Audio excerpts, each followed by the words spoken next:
Okay mga ka-trigger, welcome po muli sa ating munting YouTube channel. At bago ako bumati sa ating mga subscribers, ay gusto ko lang munang basahin ang katanungan ni Mon Okosan. Ang sabi niya, ang 1911 na full size po, pwede bang gawing commander size? Salamat po. Actually, maraming nagtatanong nito kaya ako sinagot na rin eh. Ang sabi rin ni Apex Renira, pwede po ba master gawing commander size yung 1911 45 caliber? Putulan din. Okay, bago kayo magkamero ng problema ay sasagutin ko yan. Huwag tayong basta putol na putol. Okay, at bago ko bigyan ng pansin yan ay gusto ko lang munang pasalamatan ang ating 39,000 at 40,000 mahigit na yung ating mga subscribers. Lalo tigit sa mga OFW, sa mga panikayong ng mundo, mag-ingat po tayo sa ating mga trabaho, huwag tayong magkasakit. At ngayon ay taglamig na, malapit ng tag-init, uso na ang sipon at trangkaso. Ingatan po natin ating mga kalusugan at lalo tigit mag-ingat tayo sa ating mga trabaho na huwag tayong ma-aksidente, tayong lahat. Okay, at doon sa mga naghahanap sa akin sa Pilipinas, wala po ako dyan. Ako po ay mahigit ng 20 years dito sa abroad, sa Kuwait, sa Medin Shooting Range bilang isang firearms instructor, gunsmith, at ngayon ay consultant. Okay, at yung mga nagtatanong sa Messenger, hindi pa ako sumasagot sa Messenger. Dito lamang po kayo magtanong sa YouTube para maraming makinabang sa aking mga sagot. Hindi po isa lang ang makikinabang. Okay, at yung mga nagtatanong na mga bibili, may mga bibilhin sa gunsmith, sa gun store lamang tayo pwedeng bumili. Wala pa akong pinagbibili. At wag din po ninyo tawagan yung number ng anak ko, aking tresurera. Yan po ay wala po kaming ibinibinta. Okay, yan po lang ang aking mga patalastas. Okay, at pasasalamatan ko lamang yung ating mga silent viewers na hindi nag-skip ng ads sapagkat tayo po ay patuloy na dumarami. Maraming salamat sa inyong pag-share ng ating mga videos. At ang main purpose po ng ating YouTube channel ay para makapag-charity. Ang kinikita po ng ating YouTube channel ay para sa charity works. Meron po tayong 6 na estudyante na mga bata na hindi makapasok dahil walang baon, mga anak ng single parent. Kaya binibigyan po natin ng pambaon. Okay, at ang kinikita po ng ating YouTube channel ay para sa kanila.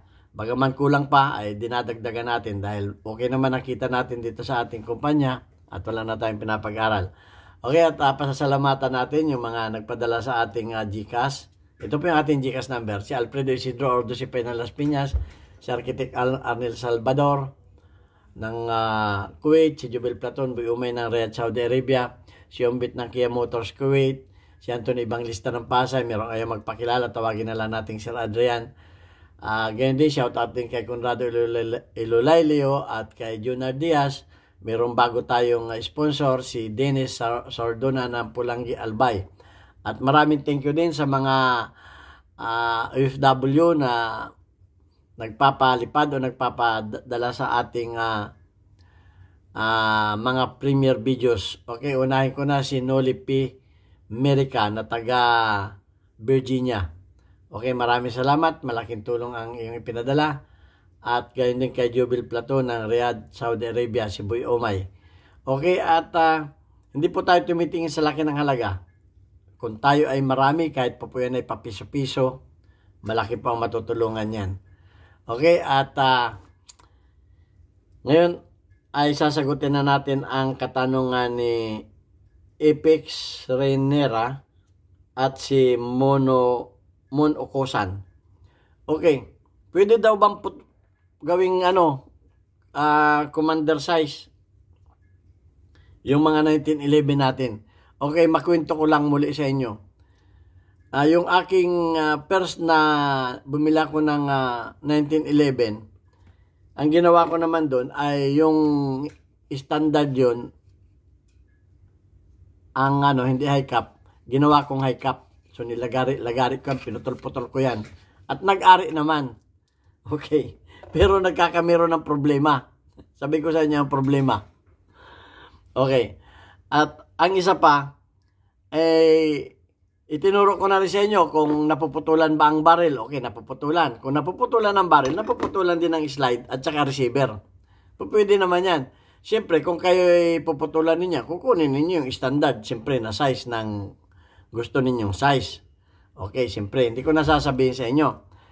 Ang tinatanong lang naman ay kung pwede, hindi naman tinatanong kung papaano. Okay, yan ang problema, yung papaano, ayan ay bawal ipakita sa YouTube channel. Bawal po ang modification dahil yan ay kasama na sa modification. Bawal yan.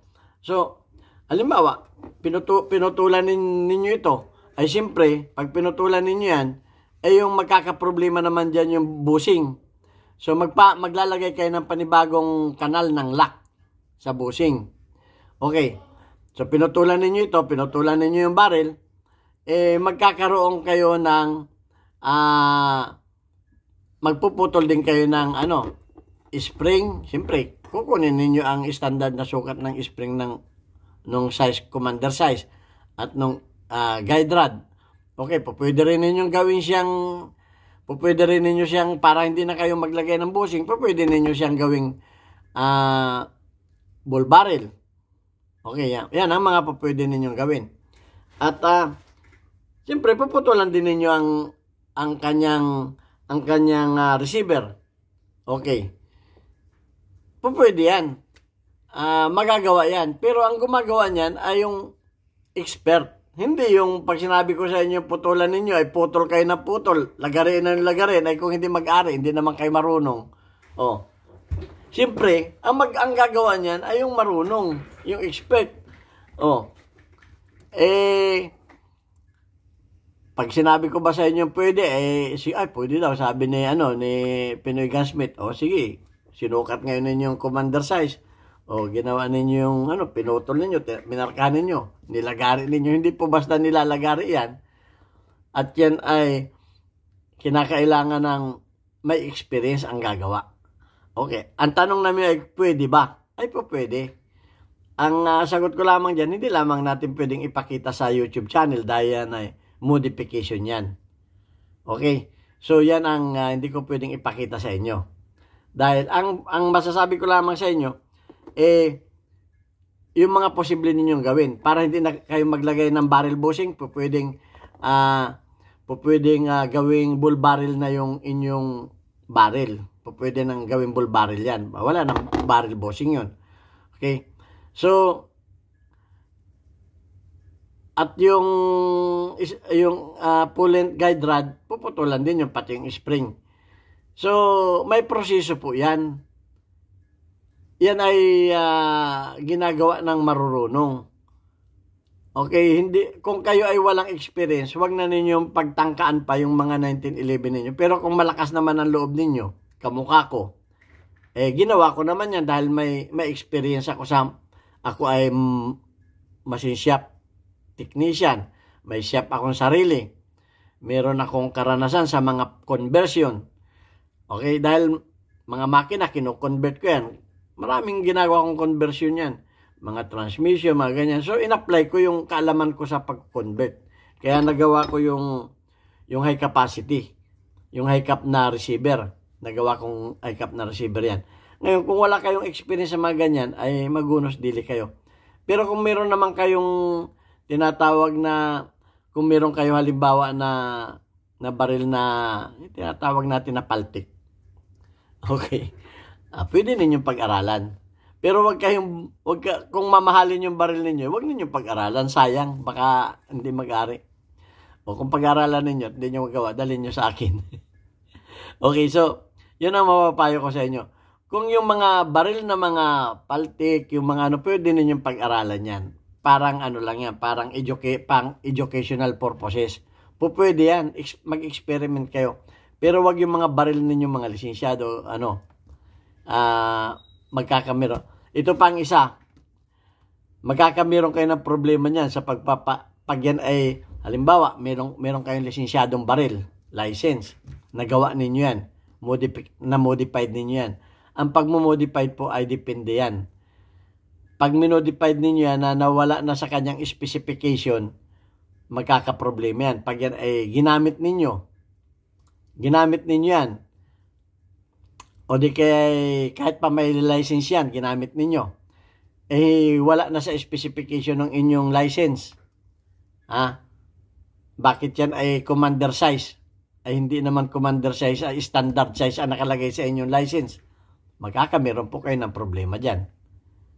Yun ang sinasabi ko sa inyo.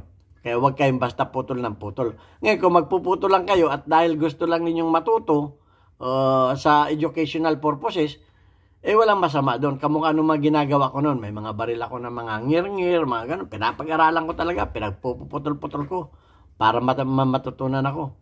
Talagang gumagastos ako. Okay? Kung ang purpose lamang ninyo ay yung matuto.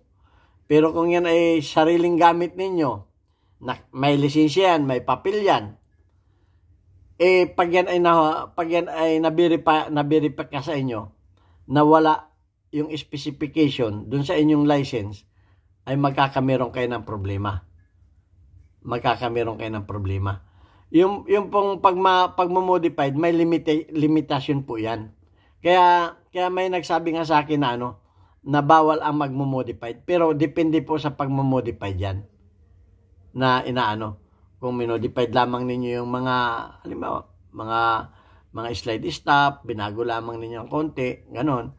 O di kay yung size, yung nagpalit lang kayo ng mga site, mga ganon.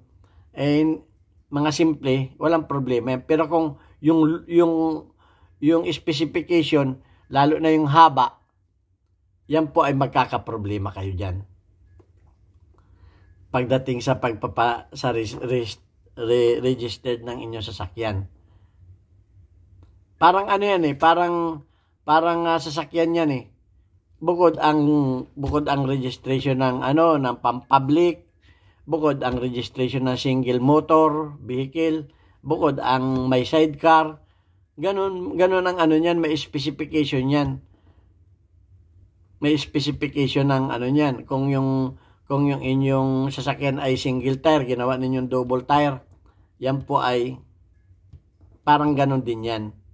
May specification. So, malinaw na po pwede. Kaso mo ay magkakameron kayo ng problema sa kung legal yung inyong baril. Lalo tigit kung yan ay nagamit sa crime. Magiging dalawa na ang kaso ninyo. Magiging dalawa na. Madadagdagan. Maaring magkameron na kayo ng dagdag na kaso. So yun lang ang masasabi ko para magkameron lang tayo ng awareness. Okay? Hindi ko mo pwede, ay gawin na natin. Pwede pala Pero sinasabi ko lang sa inyo na may kaakibat yan na problema. Okay, so sana nagkameron kayo ng at yun nga, yung laging sinasabi ni Alfredo Isidro, sumunod tayo sa batas. O maging responsible gun owner tayo. Na tayo ay wag yung padalos-dalos. Alamin din natin kasi nga ang sabi sa batas ay ignorance of the law excuses no one. Hindi mo masabi, hindi ko alam na hindi pala pwede yung ganun. So maganda yan, nagtatanong din kayo.